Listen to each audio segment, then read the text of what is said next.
On today's Film and Whiskey, we dive right into summer with 3 cocktails that feature sparkling water. We also give a full review to Country Smooth Bourbon and Sippany ready-to-drink beverages. That's all ahead on Film and Whiskey.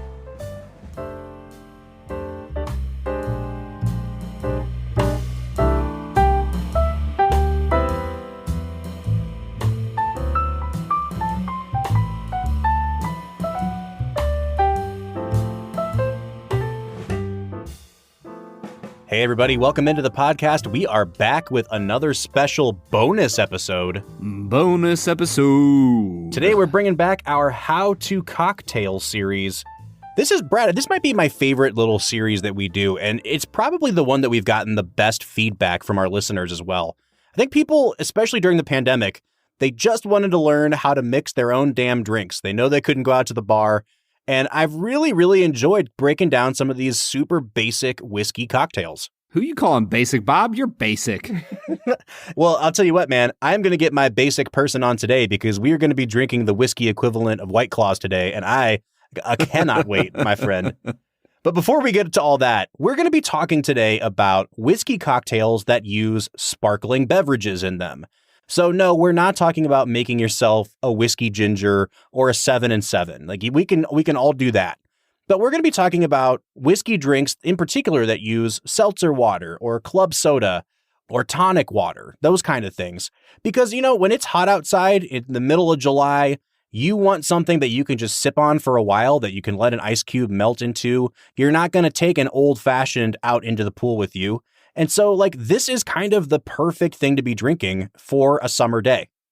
Dude, down here in Delaware, we have, like, you can walk around town with drinks, and they just expanded it. And in, like, a week or two, you're going to be allowed to walk around not just with beer and wine, but liquor as well. Boom. So come to downtown Delaware, and you can walk around on a hot summer day with an old-fashioned There it is. in your hands.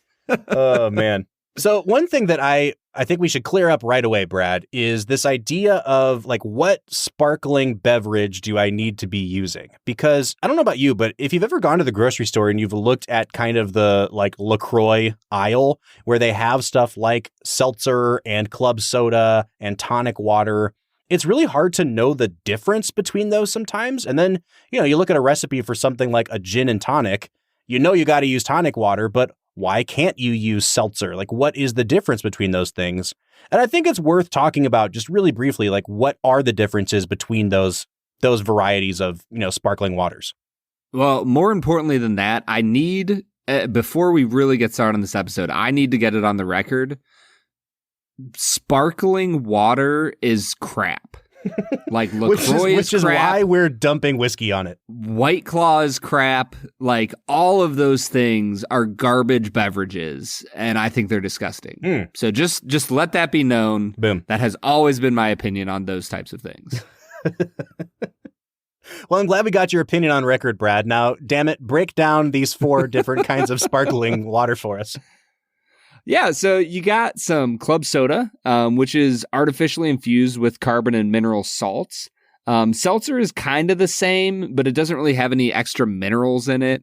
So, yeah, they're pretty much the same. When you get into sparkling mineral water, it's literally just naturally carbonated water from a spring or well. And then tonic water is carbonated, but it contains quinine and added sugar. So it actually has calories. So Yeah, if you're looking to watch your figure, stay away from that tonic water. Tonic water.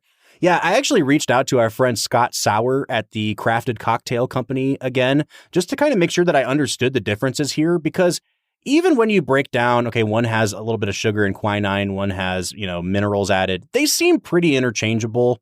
But I'm sure that there are some bartenders out there like clutching their pearls when I say that. So I asked Scott, like, are these actually interchangeable? Their pearls, Bob? Yeah, man, it's a hipster bartender. They wear pearls, you know. For all of those 90-year-old female bartenders. They wear them ironically, Brad. Oh, okay. Sorry. So I asked Scott, and he basically said, look, the big difference is in the amount of carbon and salt. Sparkling spring water has natural minerals in it, but it usually doesn't have as much fizz. So it breaks down really quickly. You dump a bunch of ice into that, it's not going to stay fizzy for very long. Seltzers don't have added salt, like we said. Soda usually does. He says they are kind of relatively interchangeable, but the key thing to keep in mind is that temperature matters a lot. So when you're building a drink that has sparkling whatever in it, tonic or club soda, try to chill down your liquor beforehand because it really helps keep the beverage cold and it helps keep it from diluting too much and getting rid of those bubbles.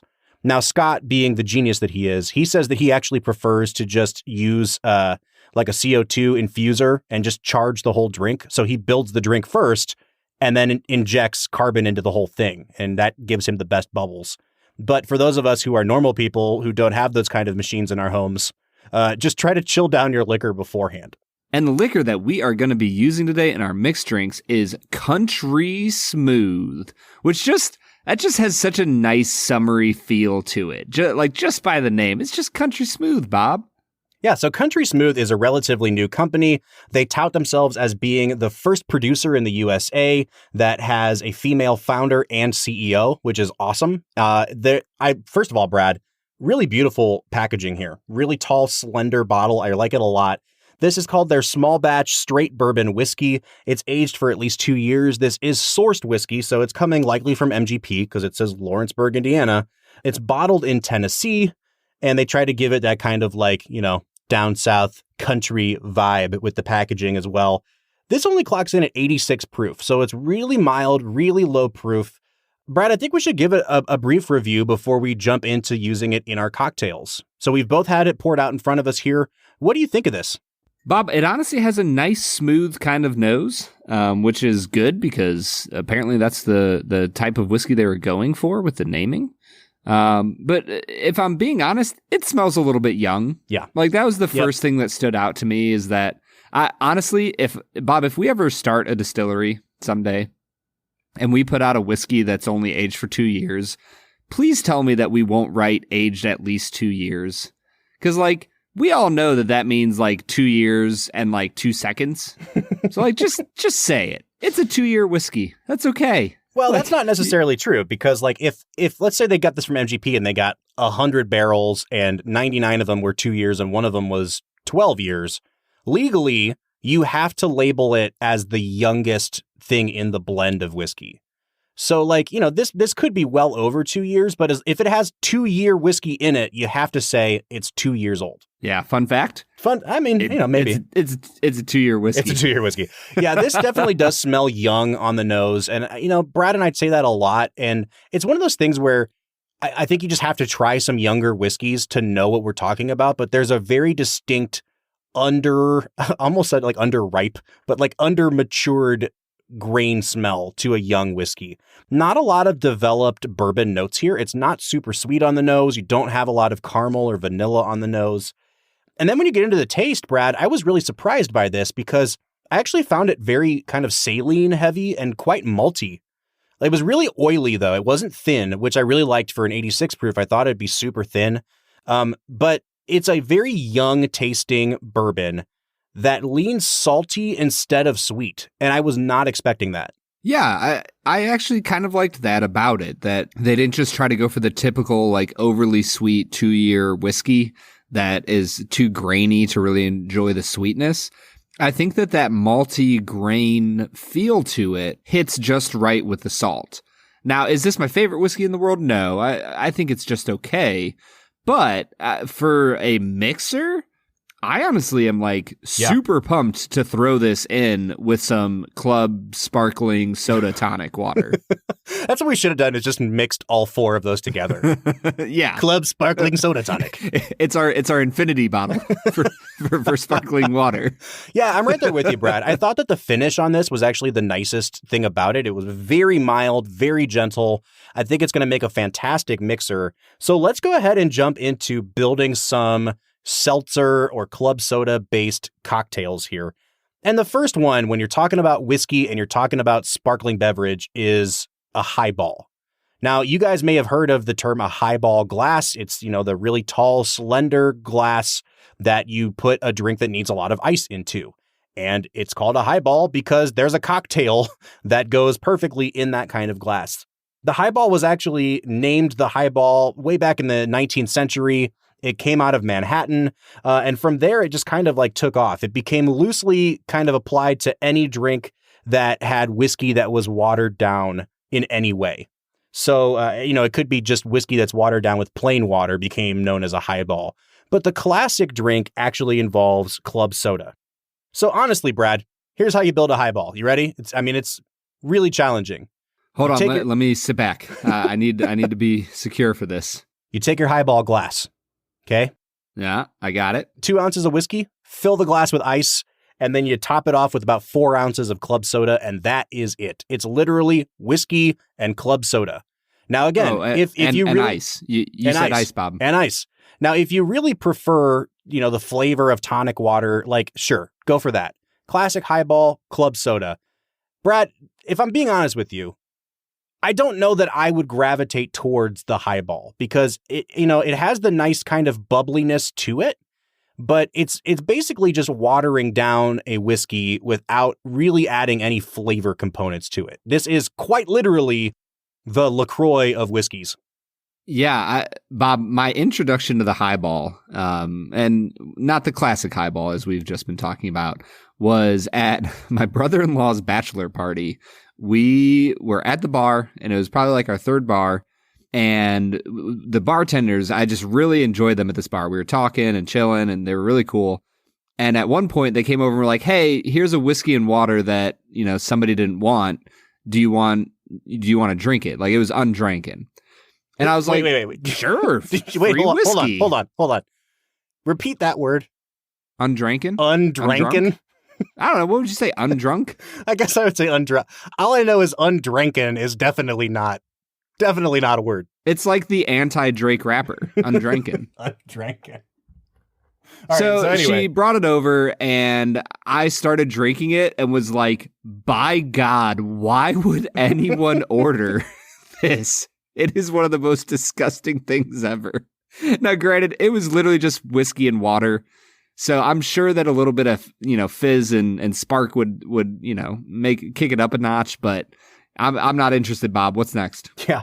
So if you want to kick it up a notch, the obvious thing to do would be to add some sort of flavor component to this. And so the next thing you could try is what's called a bourbon Ricky. Now, we're not talking Ricky like it was some guy, named Rick that made this. Like Ricky Bobby. Although the funny thing is the person that made this, his last name actually was Ricky, Rickey. And it really started out as a gin-based drink, and then, people switched to different liquors instead.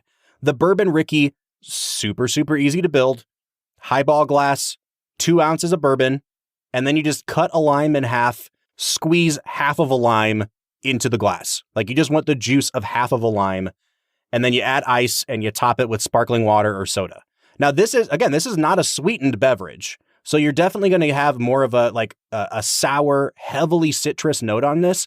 But Brad, I think I actually would really dig this because I don't like overly sweet beverages. And I think if you're just looking for something that can dilute nicely and still have some flavor to it, this might be the way to go if a regular highball doesn't sound like your thing. So this is pretty much like the Corona of the highball world. You just throw a lime in it, put your thumb on it, turn it over, shake it around a little bit, and you're good to go. Bob, I'm unimpressed so far. What's next? Oh, God. Brad, come on. These are classics. No, the funny thing is, though, I'm actually with you. But I think it really does give you a good picture of how cocktails have evolved over time. Because, I'm sure when they invented the highball, somebody was like, who would have thought? Whoever could have thought to put these two ingredients together? Blowing my mind. I just see the old commercials with the two drawings of old 1920s boxers. Oh, saying, yeah. Genius! Brilliant! All right, so if you want to do a step up from that, what you're going to want to build is called the Whiskey Fizz. Now, I have come to find out, again, I am not a bartender, a fizz is actually one of 6 basic categories of cocktails. And so the Whiskey Fizz is one of the most basic of that category. What you're going to want to do is, in the glassware of your choice, I would probably recommend a highball glass again. You want to do 1.5 to 2 ounces of your bourbon. So we're going to take our Country Smooth. We're going to add about 2 ounces of that. And then we're finally going to introduce some sweetness into this. We're going to do an ounce of simple syrup. Now, we've talked about simple syrup a lot on this show. Literally, you just want to do equal parts sugar to water, heat the water enough to dissolve the sugar in it, and then let it cool down on your countertop, and you've got simple sugar. That's all it is. Or if you really want to kick it up a notch, do the exact same thing, but with honey. I do like a good honey syrup. So 2 ounces of bourbon, 1 ounce of your simple, and then like 3/4 of an ounce of lemon juice. Okay, so we're going to do like almost equal simple syrup and lemon juice. And then you're going to just top that with ice and with club soda. So what you're essentially making is a whiskey sour that you are then adding the fizz to, which, as we know, Brad and I don't think that there is a cocktail on earth that is more immediately satisfying than the whiskey sour. Dude, I still to this day probably have a whiskey sour at least twice a month in my house. Mm-hmm. Like, it is such a satisfying beverage. It's velvety and smooth. And honestly, if I was going to go sit on my front porch on a hot summer day with a whiskey sour, I think I would add a little bit of club soda to it. Yeah, I think it's a great idea. Now, again, the fizz is a very basic cocktail category. You can make, endless variations on this. If you were to swap out the whiskey and add gin instead, you'd have what's called a Tom Collins, but this is not a gin podcast, so we're going to skip over that. Yeah, but F you, gin. But even then, you have like a category of drinks called the Collins. And so if you were to take what we just made, this whiskey fizz, and just add a couple dashes of bitters to it before you topped it with your club soda, then you'd have what's called a whiskey Collins, which I also think is a great idea. A whiskey sour is great, but a couple dashes of bitters really does add just a layer of more complexity to it. So that might be another option you want to try. I mean, honestly, dude, just make an old fashioned and throw a little bit of club soda on it. Yeah. I'll bet you that would be delicious. Well, a lot of people do make old fashions that way because it helps dissolve that sugar cube better. So, that's an option as well. If you really want to do like a more adventurous take on the fizz, then I would suggest trying what we did with our whiskey sours and use an egg white. Now, people swear by this in their whiskey fizz. Like, you make a whiskey sour, you add the egg white, as you know, you shake it vigorously, strain it out so you get that nice foam, and then you top it with club soda. And what you essentially have is like this creamy, like it's the consistency almost of like a root beer float. You've got like the creamy component to it with the egg white, and you still have the fizz to go with it. Yeah, like I said, it's starting to get muggy out, like that hot summer humidity. And I'm not going to lie, I could go sit out on the porch and throw down a whiskey fizz like nobody's business. Yeah, me too. And that's why I think we're trying to give people like multiple ideas for the cocktail here. Now, again, like, am I going to go out and make a highball? Probably not. I want a little bit more flavor, a little bit more complexity to it. But a whiskey Collins or a whiskey fizz that has that egg white in it, I can tell you 100% I'm going to be trying that this summer. Or honestly, Bob, there's this really awesome opportunity. If you don't want to like make all of that on your own, if you want to be lazy like I often am, there is a new product on the market called Sippany. Yes. And Brad, let's be honest here. So we're looking at these products and they are canned. They're ready to drink beverages. So they're in the vein of a White Claw. I know that I've talked about this drink called the Long Drink on this podcast before. It's a whiskey-based drink, but we have received no pronunciation guide. So I'm going to spell this out. It's Sipony. Capital O. Capital O. Yeah, the O is the biggest thing. So I'm like, oh, is it Sipony? Is it Sip-One-y? Like, what are we? It's like in that movie, That Thing You Do, where they try to be clever and people call them the Oneaters instead of the Wonders. Yes. So I think Brad and I are deciding that it's supposed to sound like sip honey because there's honey in it. So it's Sippany because it also sounds like symphony, like it's a symphony in your mouth. So yeah, we're going with Sippany, right? Yep, that's it, man. Sippany. Sippony. Sippany. So anyway, we have received these samples of this product called Sippany, which, again, it's a ready-to-drink canned beverage. There's 2 varieties. One is called the Sippany Royale, a la Royale with cheese. Does it come with cheese on it? Royale with cheese. So this one is rye whiskey with honey, lemon, and sparkling water. It is essentially, for being honest here, it's a whiskey fizz. It really is. So it's basically, it's made with honey instead of simple syrup, but it's the same thing. And then what they've done is they've created a second variety, which is called the Sippany Cafe, which is exactly the same thing, rye whiskey with honey, lemon juice, sparkling water, but they add cold brew coffee into it. And that one I am like really pumped to try. There's a local coffee shop where Brad and I went to college that used to do this in the summer. They would do espresso and lemonade mixed together. And I was always like, I can't tell if that sounds gross. I can't tell if that sounds awesome. And I never got the courage to try it. So now I'm kind of like living vicariously through that, through Sippany. So Brad, we're going to pop these open. We're going to try the Royale. We're going to try the Cafe. I'm going to open this bad boy so we can capture the sound of the can opening here. Oh, yeah. Ooh, oh, there it yeah. is. Bob, Bob, she's a fizzin'. Hey, Bob, can I tell you a secret? Yeah. I drank all 4 of these because we got 2 they and 2, came in, by the way. And they were eminently drinkable. And I blasted through these 4 without even thinking about it. Like, we get free whiskey sent to us all the time. And I always am very careful to save it for the episode we're drinking it on. But these ones, I was just like, oh, it's in a can. So I'm just going to drink it because it's so stinking tasty. So, yeah. Listen, my initial reaction to this was just, oh, because I tried this Royale and it's fantastic. Dude, I mean, it's bonkers, everything that you like about White Claw, but it's made out of whiskey. And the lemon, it's just a perfectly refreshing drink. And again, Brad, since COVID started and we have our home setups, I am recording in an unventilated closet right now. It is hot as hell in here. I'm sweating through all of my clothing. I just downed half this can at once. This thing is incredible. Yeah, I think that if I had one tiny drawback, I wish that there was a little bit more of a honey flavor. Mm-hmm. I don't feel like I'm getting enough of the honey sweetness in there. But dude, this stuff is just off the charts delicious.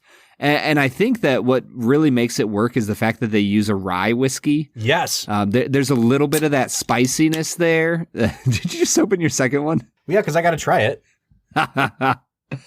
There's just a little bit of that rye spiciness that mixes with the club soda and the lemon flavor. That's just it's phenomenal. All right, Brad, I'm going to try this Cafe. What did you think of this one? I feel like you have to be in the right mood for it. I did not care for the coffee flavor mixed in as well. And I think maybe if I had that on its own without ever having had the Royale with cheese, it would have been better. But the cold brew coffee just took a little away from it, which was uberly disappointing because I was really pumped for that. See, I actually really like this a lot, Brad, because it doesn't have a super strong coffee flavor. But it's just there enough that it kind of reminds you of when you eat tiramisu or something. It just has that little wisp of that almost chocolatey, dark espresso taste to it. And it really works well with the lemon. I will say, if you handed me this and I was outside at the pool and I didn't read the label, I'd be really surprised and kind of what is this? But knowing that it's a cold brew coffee, I actually found this way more refreshing, and I thought it balanced out way better than I was expecting. And again, if you're just going for I can pound 8 of these at a barbecue, I say go with the Royale. But if you want something that's just a little more complex, something that you could sip on for, 20 minutes as opposed to 10 minutes, I actually really, really like this Cafe. Dude, if you're at a barbecue, you can have a Royale with cheeseburger. Hey, there it is. So I will say this, like Brad said, we get a lot of product sent to us. This is a unique product. It is carving out, a corner of this ready to drink, sparkling market that whiskey is just not doing a very good job at cornering. I know Jim Beam is just starting to come out with products like this now. I actually would say, if you have the choice between the Jim Beam products and this, support Sippany. This is they're a small operation. They're out of New York City. Everything they do, every can they sell goes back to beekeepers and trying to save honeybees. It's a really cool give back program that they had. And aside from that, it's just absolutely delicious product. Now, they have not paid us to say any of this. We told them we were going to give them a fair and honest review. Brad, I would give this a wholehearted recommendation. Yeah, I mean, I might have come off a little harsh on the Cafe, but if I'm giving the Royale a 9.5 out of 10, I'm giving the Cafe an 8 to an 8.5 out of 10. Yeah. They're both incredibly delicious. And if you're looking for something to just like spice up your average summer afternoon on the porch, grab some Sipony, if it's pronounced that way. Yeah, so once again, we're calling it Sipony. It's spelled Siponey. You can find out more about them at sipony.com. Pick some up at a local store near you. We want to say thank you to the Sipony Company. We want to say thank you to Country Smooth for sending the whiskey that built these cocktails today. Go out and try some of these cocktails. They're really easy to make. We hope this has been informative. We'll be back on Monday with another regularly scheduled episode. But until then, I'm Bob Book. I'm Brad G. And we'll see you next time.